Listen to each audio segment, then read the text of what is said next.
চট্টগ্রামে নির্মাণাধীন একটি ভবন থেকে পড়ে ৩ শ্রমিকের মর্মান্তিক মৃত্যু হয়েছে। ৯ তলায় বাঁশের মাচা ভেঙে এই প্রাণহানির ঘটনা ঘটে।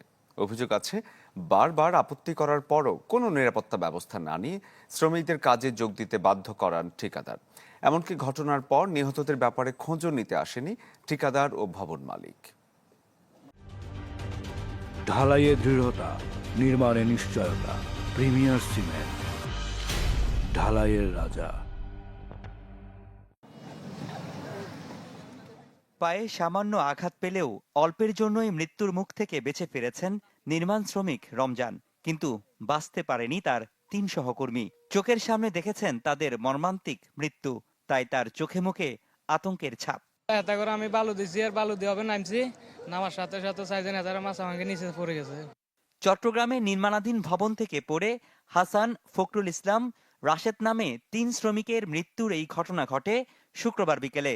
কোতোয়ালি থানার রঙ্গম কনভেনশন হলের পাশের ভবনের ৯ তলায় বাঁশের মাচা ভেঙে ঘটে এই দুর্ঘটনা।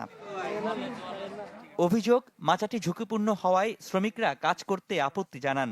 ফলে ৩ দিন বন্ধ থাকে কাজ। কিন্তু এরপরও কথা শুনেনি ঠিকাদার জামাল।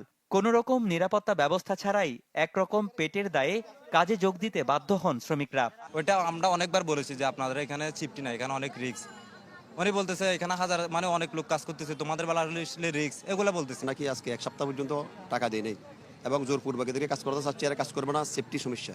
আগে যদি কন্ট্রাক্টররা সেফটি গুলা না দেখে, প্রতিনিয়ত এরকম ছেলেবেলে মারা যাবে। স্বজনদের অভিযোগ, দুর্ঘটনার পরও হাসপাতালে আসেনি ভবন মালিকদের কেউ, খোঁজ নেয়নি ঠিকাদাররাও। নিহতদের ক্ষতিপূরণ দেওয়ার পাশাপাশি ঘটনায় যাদের গাফিলতি আছে তাদের বিচার চান তারা। ওর বউ আছে, বাচ্চা আছে, আমার তো জীবন অন্ধকার হয়ে গেছে। তোর বউ বাচ্চার তো অবশ্য ক্ষতিপূরণ দিতে হইবে। কি কারণে ঘটনার ফরক, উনি কেন লাশগুলো দেখতে আসে নাই, গ্রহণ করতে আসে নাই মেডিকেল, উনি লাশের সাথেও আসে নাই কেন? এখন কোম্পানিও মোবাইল বন্ধ রাখছে। এখন আমরা এটা সুস্থ বিচার চাই, আমাদের ক্ষতিপূরণ চাই।